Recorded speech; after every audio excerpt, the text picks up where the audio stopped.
di samping sumber daya alam yang kita berikan, dan ini juga merupakan sumber, artinya baik itu sumber inspirasi, sumber kehidupan, sumber pendapatan, dan kemungkinan juga menjadi sumber lapangan kerja. Misalnya mungkin kalau sekarang oke, jalannya sudah ada. Nah, tetapi kalau kita merujuk kepada sabta pesona pariwisata, artinya ada hal-hal yang belum siap. Pertama, bagaimana kita memperjuangkan nanti supaya jalan yang ada sekarang ini kita tingkatkan, karena kita diperlukan. Artinya tentu tidak akan kita memperlebar atau memperluaskan badan jalan, tapi tetap kita tingkatkan karena itu masuk dalam kawasan, artinya bukan mundur. Nah, perlu sekarang jalan yang ada kita rawat, kita tingkatkan. Dari kondisi sekarang semuanya kopi. Kemudian yang kedua, kita akan memasang aliran listrik dengan mempergunakan tiang becol, yang solar, yang beton. Kenapa harus tiang beton? Kenapa enggak tiang besi? Pengalaman sudah menunjukkan bahwa besi ini enggak tahan sama terbut. Sedangkan di kapal itu masih terbang tinggi, itu sekali artinya itu di permukaan.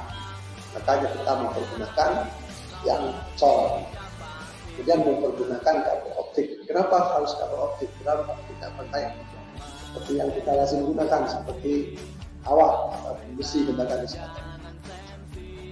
Karena kita sudah memprediksikan nanti karena itu dalam hutan, jadi tidak kemungkinan kalau kita masang jaringan listrik di atas, apabila nanti pohon tumbang atau ranting patah menimpa listrik ini, boleh dikatakan menimbulkan percikan api.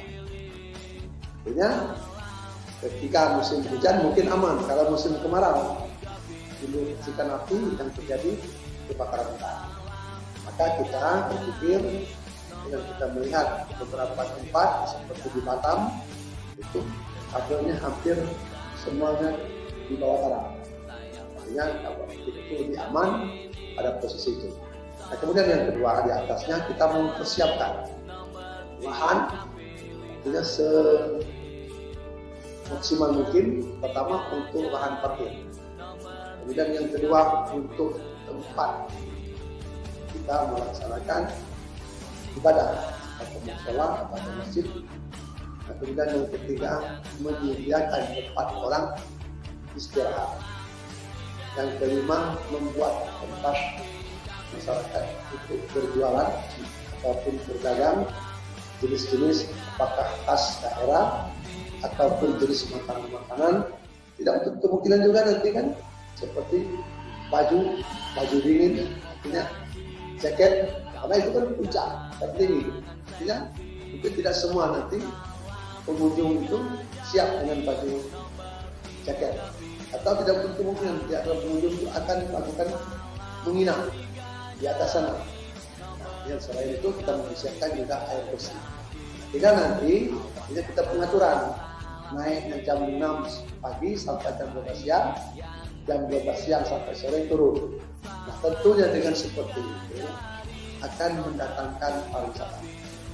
Sekarang saja kalau untuk sehari-harinya itu nggak kurang daripada sampai 50 unit kendaraan roda 2 naik ke atas itu.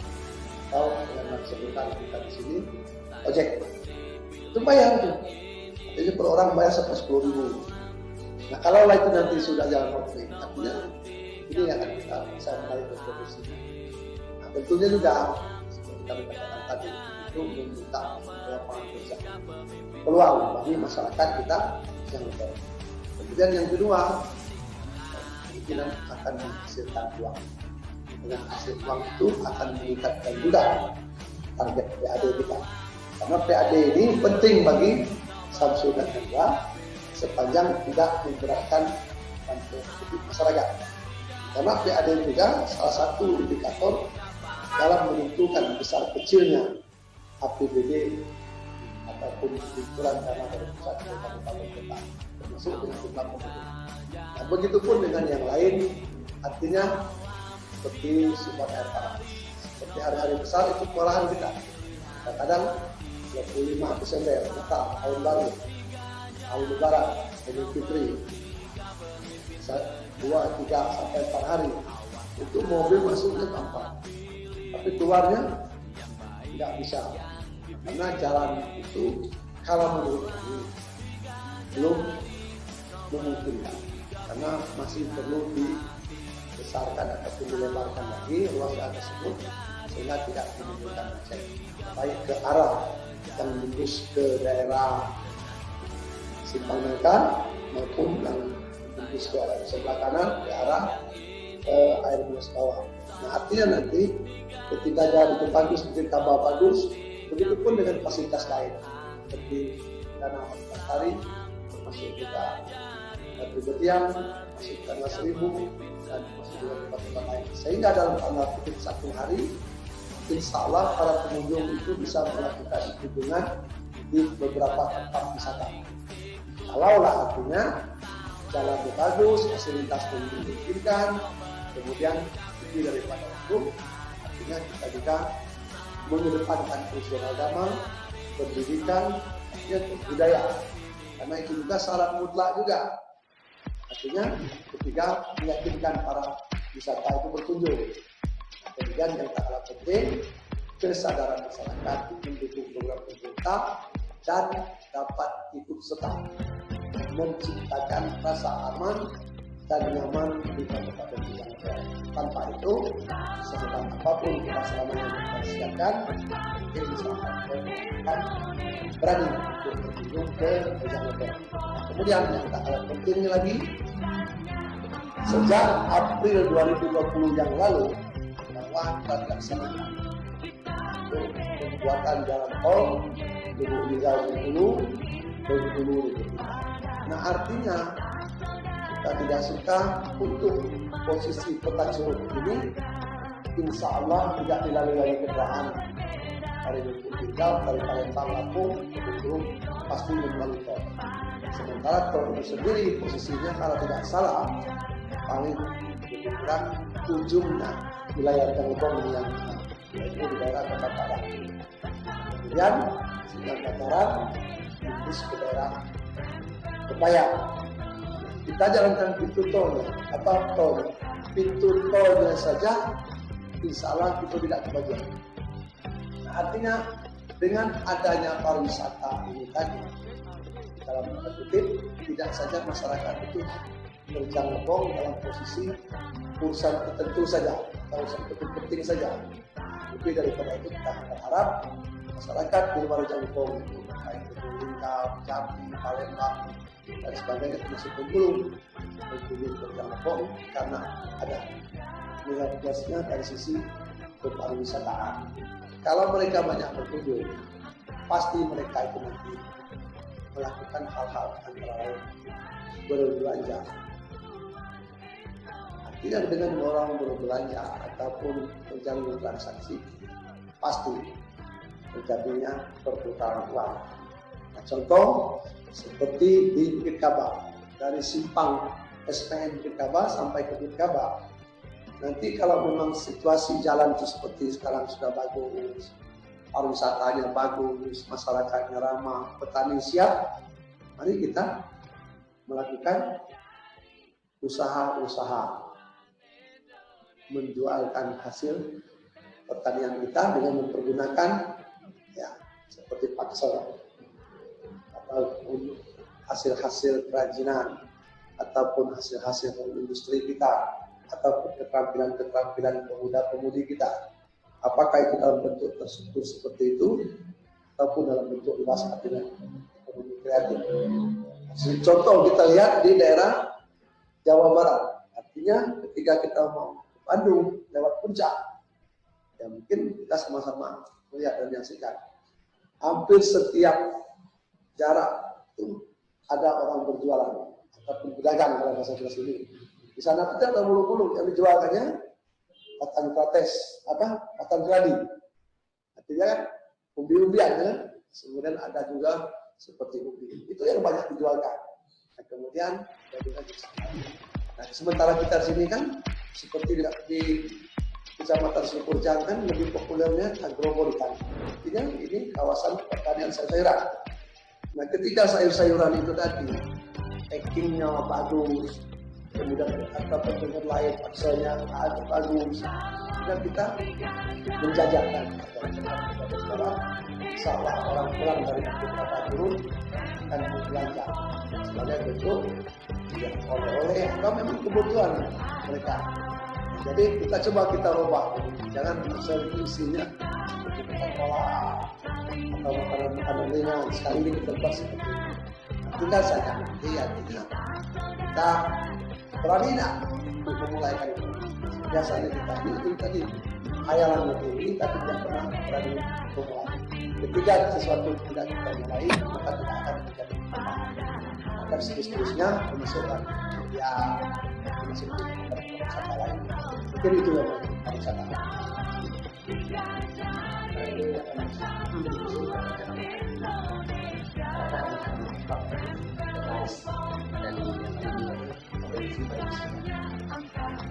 Ya, kalau untuk menginventaris pariwisata Rejang Lebong, ya saya kira tidak usah saya inventariskan.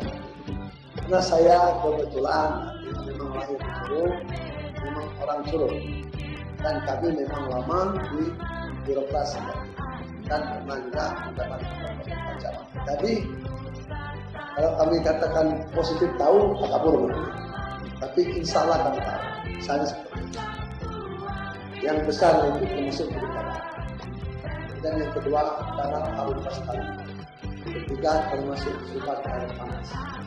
Keempat termasuk yang kemudian ada pariwisata tangga seribu. Kemudian ada air panas yang ada di Sinangga. Ada juga air terjun di sumber di Sinanggati dan sumber Kurut. Nah termasuk juga ada perkebunan bunga yang ada di sana. Wisata juga ada juga yang di Purwodadi. Ada lagi yang paling menjanjikan daerah dataran tinggi di atas Bukit Daun itu tapak pukulan. Artinya itu kan ada danau di atas itu. Itu ada danau, kepalanya air pikat. Sungai air pikat yang ada di daerah Tanjung Dalam itu. Cuma kalau di sana persoalannya memang tingkat kecurangan jangkanya tinggi. Cuma persoalannya kita bagaimana nanti bisa bersama dan mendapatkan semacam dukungan dari kanan termasuk KSDA. Kalau orang mau membutuhkan, itu pun kita membuat salah satu project.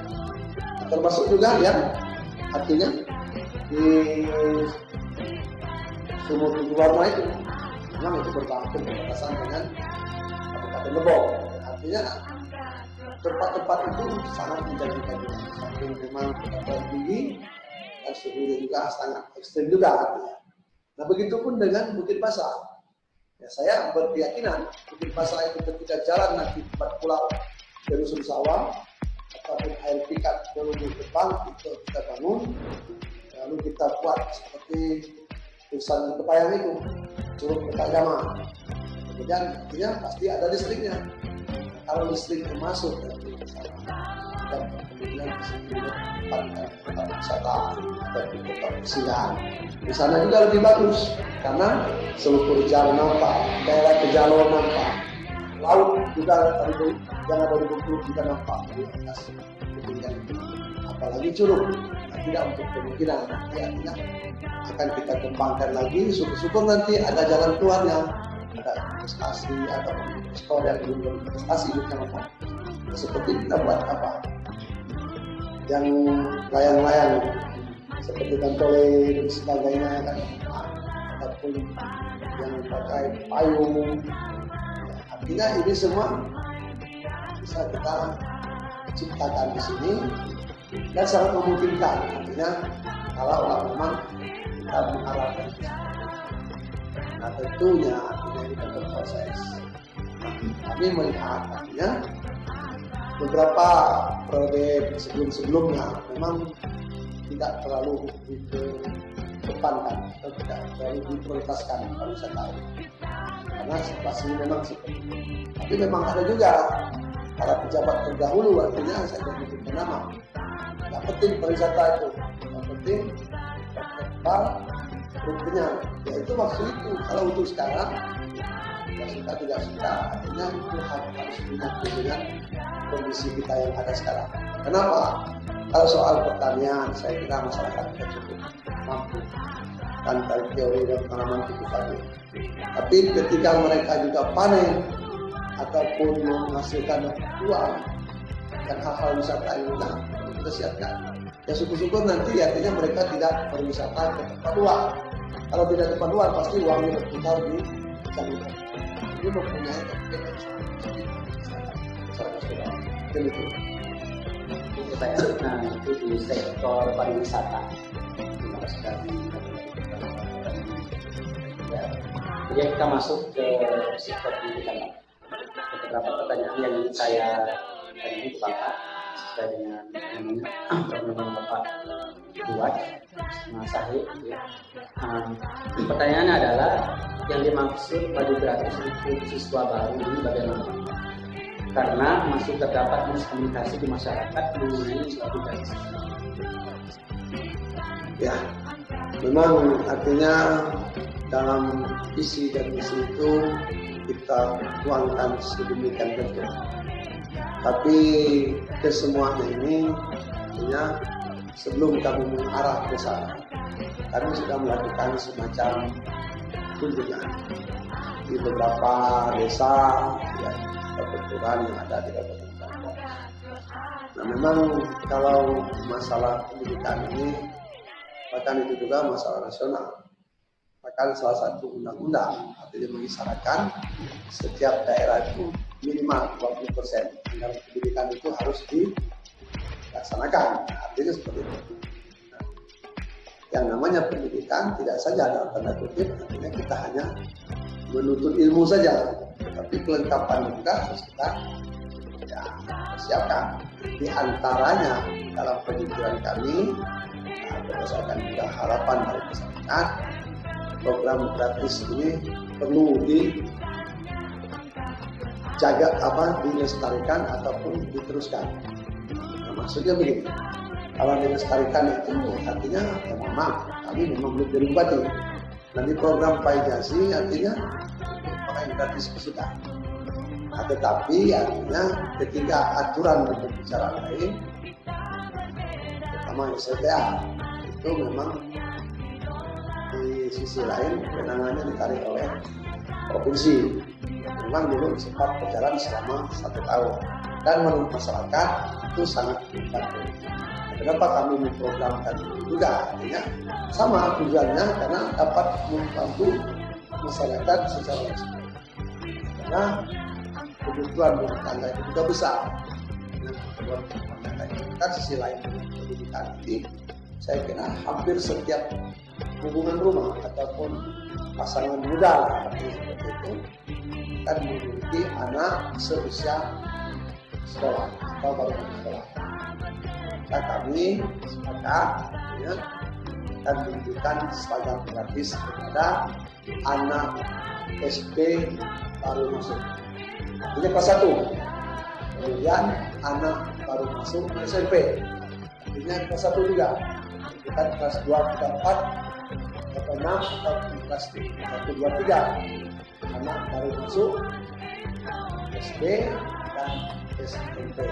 Nah, itu yang bisa kami artinya diberikan gratis kepada masyarakat kita ataupun kita sekolah SD SMP. Nah kemudian selain itu bagi remaja ataupun pemuda yang kebetulan tamatan SLTA ataupun sederajat di program unggulan visi dan misi saya itu ada kita memberikan bantuan untuk kuliah di universitas atau lain atau lebih dikenal UPP, yaitu kita menggratiskan selama 4 semester atau selama 2 tahun. Kenapa kami berani mengatakan itu? Artinya kami pengalaman dengan periodisasi Paijasi ini. Artinya mereka beliau Ini sudah memberikan gratis SPP dan sebagainya selama 2 semester. Kita hampir 1,3 miliar. Posisi saya pada saat ini dan ke depan, insya Allah kita pribadi, ya, kami melakukan memberikan bantuan gratis selama 4 semester atau 2 tahun. Artinya berkisaran 2,6 miliar. Nah, termasuk siswa ataupun pelajar yang berprestasi tetap memberikan beasiswa. Nah, termasuk juga artinya yang berprestasi tidak berkemungkinan akan kita sekolahkan. Ya. Untuk pendidikan ilmu ini. Kenapa? Karena ada program kita masalah kesehatan. Jadi cuma dari kesehatan. Jadi ketika mereka tamat, ya, yang mereka juga dapat di bercampur. Yang pendidikan. Kita juga Bapak menjabat. Apakah Bapak akan mengalokasikan khusus dalam hal ini adalah anggaran perbaikan infrastruktur?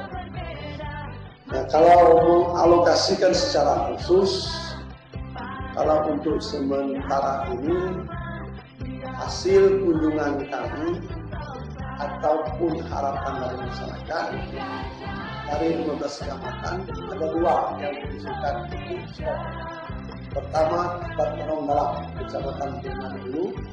Kemudian yang kedua, Desa Priang, Kecamatan Sindang Ilir. Nah, di sana minta SMK, kemudian di daerah Pirman dulu minta SMK. Tentunya pada posisi ini kami belum bisa mengatakan pasti, tetapi karena itu sifat membusuan dari masyarakat, kita tampung dulu. Yang jelas untuk mendirikan bangunan sekolah ataupun mendirikan SLTA sederajat ada indikator, ada persyaratan-persyaratan khusus yang akan terpenuhi. Contoh misalnya seperti ini, berapa jumlah SPTP yang ada dalam lingkungan kecamatan tersebut. Kemudian berapa jumlah SD yang ada dalam wilayah kecamatan tersebut. Kemudian yang kedua, berapa jumlah anak didik ataupun siswa yang ada dalam wilayah tersebut.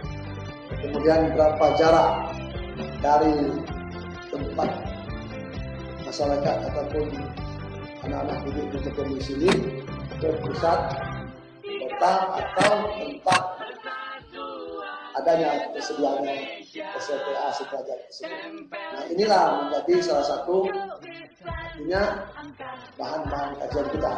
Soal pengisian nanti guru, soal pengadaan gedung, saya kira ini kalau kita katakan mudah atau tidak mudah.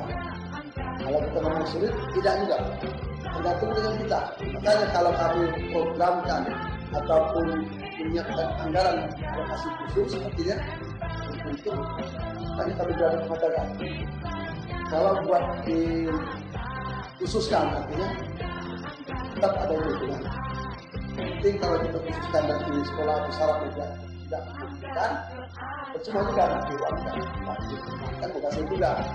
Makanya kita kalau Allah menitipkan kita jadi bupati, tahun pertama nanti kita coba mengkajikan dulu dari segi prasarat.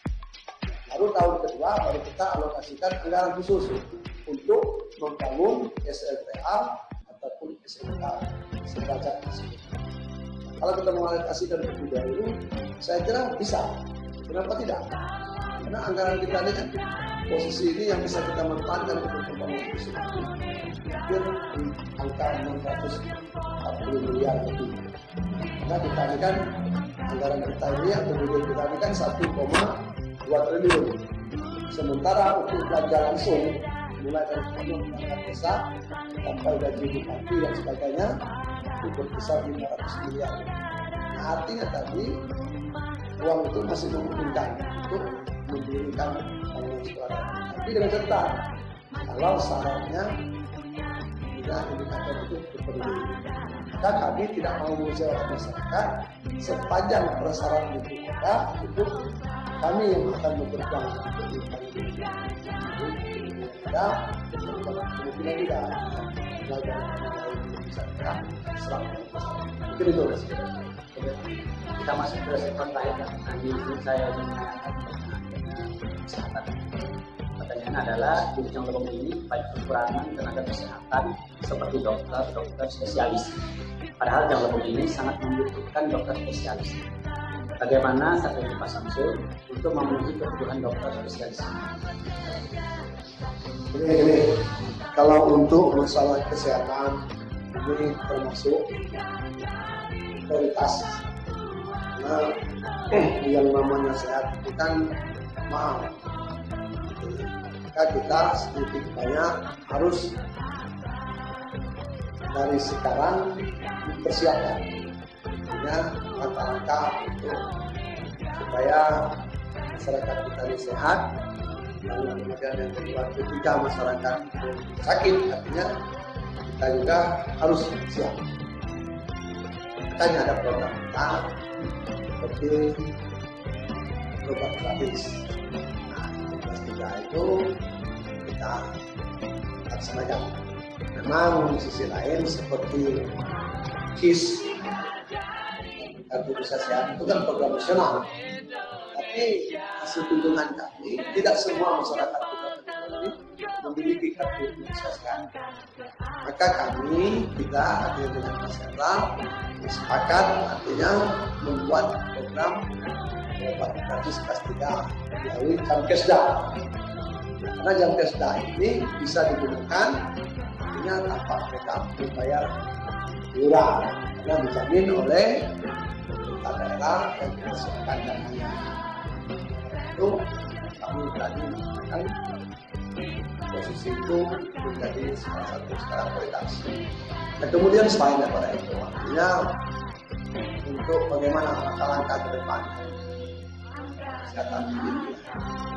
Di sisi lain kita selain daripada infrastruktur atau fisik bangunan itu seperti rumah sakit 2 jalur ataupun rumah sakit itu yang ada di 2 jalur, artinya itu juga sangat fantastis artinya, baik dari segi lingkungannya, kesejukannya, aslinya, dan bangunannya sendiri artinya cukup bagus dan sangat menarik. Nah, tapi itu tidak cukup dengan itu saja. Ya, perlu dengan kelengkapan lain. Ya, layanan ini kan sifatnya umum. Tidak cukup dengan artinya dengan pasal kita saja. Ya, medisnya, tenaga administrasinya, termasuk juga dokternya, jadi dokter spesialis. Karena ada beberapa dokter spesialis itu tidak memiliki Jamobong. Memang ada juga yang didatangkan dari Bulunjau, ada juga yang didatangkan dari Bengkulu. Ini apakah kita biarkan terus-menerus? Tidak. Maka posisi saya misalnya lakukan dari tempat ini, artinya kami akan mengupayakan supaya dokter spesialis tersebut ada tanda kutip dari jenis penyakit yang ada. Misalnya dokter spesialis jantung, ada dokter dunia, dokter spesialis PHT, telinga, hidung dan tenggorokan, artinya itu bisa ada. Kemudian termasuk juga dokter spesialis kulit, kemudian dokter spesialis katakanlah tulang dan sebagainya. Nah, ini harus kita siapkan. Masuk juga ada spesialis kandungan, bukan itu kan. Dikatakan setiap waktu dibutuhkan. Nah, itu kalau kita masyarakat kita sehat. Tapi yang ini tadi, ketika mereka butuhkan, mana dokternya? Apakah kita umpamanya mau melahirkan? Kita kami dokter itu dulu, kita mau berobat, dokter. Buru-buru nanti pasiennya sudah sakit kritis, sudah tingkatnya sudah membahayakan, berisiko tinggi lah bagi. Karena itu kita berupaya meyakinkan dan menghadirkan dokter spesialis itu di Cirebon. Tentunya dengan cara pertama artinya gini, kita coba mempersiapkan. Tentunya dari segi katakanlah kelengkapannya ataupun secara finansial. Nanti itu pertama yang kita buat dokter itu nyaman dan betah. Suruh ini atau bisa ngomong. Pertama kita siapkan tempat tinggal ataupun rumah tinggal dokter spesialis. Nah, kemudian yang kedua artinya kita mempersiapkan juga sarana prasarana seperti berbahan operasional.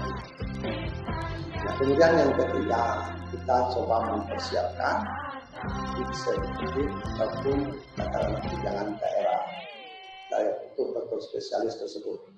Nah, karena bagaimanapun kita sama-sama ketahui yang namanya dokter spesialis itu kan mahal biayanya, kemudian membutuhkan waktu yang panjang. Lalu mereka sama-sama dokter ini artinya dia kan bercerita kalau si A ini katakanlah bertugas di tempat ramai atau di profesi yang maju, sementara yang si B ini bisa masa-masa angkatan bertugas di tempat terkecil. Pasti terpengaruh. Nah, oleh karena itu supaya dia betah di Cirebon ini, kita harus menekan seperti tadi rumah tinggal, kendaraan, dan tunjangan jabatan atau posisi negara. Mudah-mudahan artinya insya Allah itu mereka betah. Nah, kemudian bagi masyarakat di Cirebon yang kebetulan yang maaf, putra daerah dan putri daerah katakan seperti itu, yang posisi yang dokter umum dan memang dari sisi usia masih memungkinkan untuk mengambil spesialis, bisa untuk pemerintah daerah berubah. Nah, dengan catatan tidak kembali bertugas di daerah. Nah, mungkin itulah artinya langkah kita memberikan rasa keyakinan masyarakat bahwa tersedianya tenaga dokter yang ada. Selain daripada itu, artinya kita juga akan mengupayakan. Karena di Cirebon ini ada 21 unit puskesmas. Nah, di antara 21 ini, insya Allah ke depan ini akan kita tingkatkan statusnya. Dari rumah sakit ada dari puskesmas biasa menjadi puskesmas rawat inap. Nah, contohnya seperti puskesmas Curug yang ada di Polsek Negara. Nah, itu kita tingkatkan statusnya. Kenapa? Artinya karena di Curug ini kan lebih banyak jumlah penduduknya. Tentunya berobat itu menjadi salah satu juga yang perlu kita persiapkan. Itu juga sebagai opsi menepis isu-isu bahwa rumah sakit dua jalur itu jauh. Nah, sebenarnya tidak jauh. Karena kalau kita selama ini berobat meninggal atau kumpul ke Jakarta, cuma itu sekedar bahasa orang saja. Artinya tanpa negatif tertentu. Nah, kemudian yang kedua artinya seperti Padang ataupun daerah Kota Padang. Nah, itu juga kita harus pikirkan karena itu kan tempatnya jauh.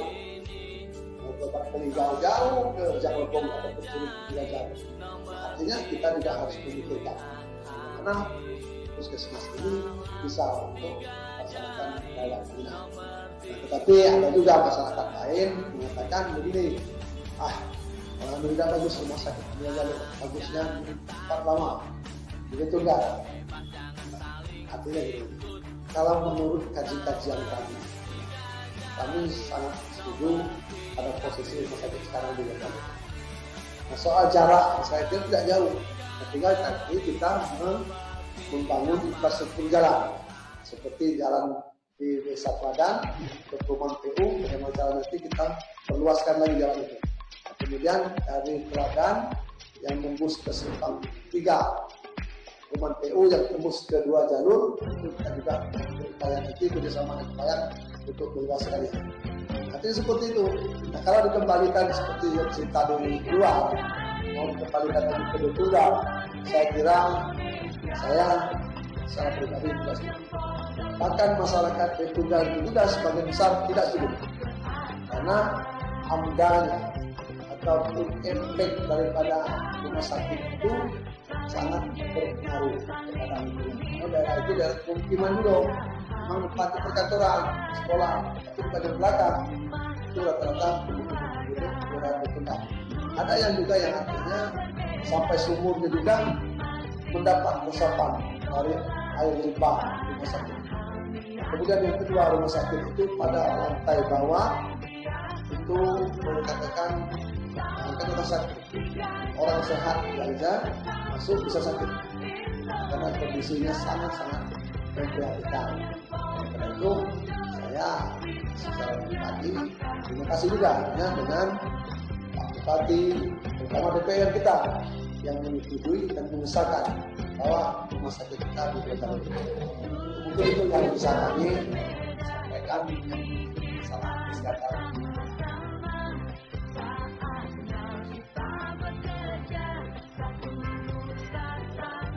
Itu aja ya. Untuk disampaikan. Antara banyak pertanyaannya adalah dari visi dan misi institut itu ada program berobat gratis. Itu bagaimana maksudnya Pak? Yang selanjutnya adalah banyak desa atau kelurahan yang jaraknya jauh dari kota seperti Bur dan Kota Padang atau sekitarnya. Ini diperlukan puskesmas pembantu. Bagaimana strategi Bapak untuk meningkatkan sarana dan prasarana di puskesmas di area tersebut? Jadi gini, kalau untuk puskesmas tersebut seperti kami katakan di depan tadi, artinya posisi sekarang di 21 puskesmas. Artinya termasuk yang disebutkan ada tadi itu semua sudah ada puskesmas. Nah, cuma persoalannya di antara yang disebutkan tadi puskesmasnya memang belum melaksanakan rawat inap. Nah, tentunya merawat inap ini harus juga kita mempersiapkan paling tidak kelengkapan daripada rawat inap itu sendiri. Dan kemudian dokter juga termasuk siap untuk standby pada kondisi. Nah, seperti contoh tadi yang kami sampaikan, seperti puskesmas yang berada di lapangan negara atau puskesmas itu. Nah, itu selain daripada untuk membantu masyarakat dalam posisi yang ngomong ini di perkotaan, dan kemudian yang kedua sekaligus juga mengkantorkan juga, artinya kalau ada yang berobat yang terjauh itu tempat terjauh, artinya saya kira tempat nanti sangat fantastis, artinya sangat membantu masyarakat. Nah, lebih di daerah yang jauh tadi seperti Kota Padang dan sebagainya. Dan mungkin itulah yang bisa kami bantu. Nah, kemudian apapun nanti persoalan masalah kesehatan ini harus penanganannya serius supaya jangan sampai nanti penyakit ataupun masyarakat yang berobat tidak bisa disembuhkan. Terima kasih atas penyampaiannya.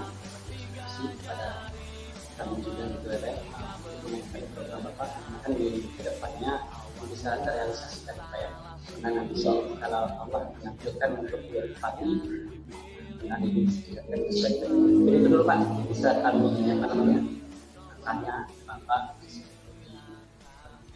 mahasiswa ya Pak ya.